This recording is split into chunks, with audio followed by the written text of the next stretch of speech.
Is an espresso too sour for you? Maybe you should try sipping this lovely Cuban coffee.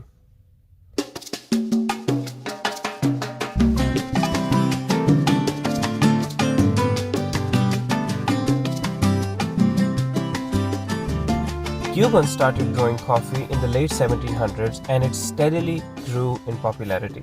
So much that in the 1900s, the two main crops grown in Cuba were coffee and sugar, and they were obviously going to mix them together one day. And thus, the Cuban CAFE CUBANO was born. Despite the Cuban Revolution in the 50s and the decline of coffee plantation, CAFE CUBANO has remained an integral part of their culture. CAFE CUBANO is made traditionally with a cafetiere or the mocha pot, which I'm sure, as you all know, is Italian.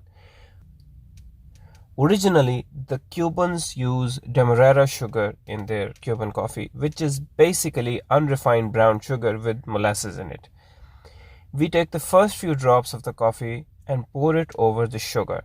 I like to use about 2 teaspoons of sugar for a 3-cup mocha pot. Now, we mix and mix and mix till at least one of our fingers turns blue. Eventually, it almost doubles and we get a lovely frothy peanut butter like mixture which has lots of tiny air bubbles trapped in it. When we pour the rest of the coffee over it, this bubbly mixture dissolves and forms a beautiful rich crema on top. The result is a coffee which is bitter and intensely sweet at the same time. The original Cuban coffee is much stronger. It's probably the Cuban beans which we cannot find anywhere locally. Do you make Cuban coffee in the morning? If so, then which coffee do you use? How is the crema? Let me know in the comments below. I would love to hear your thoughts. As always, thank you very much for watching.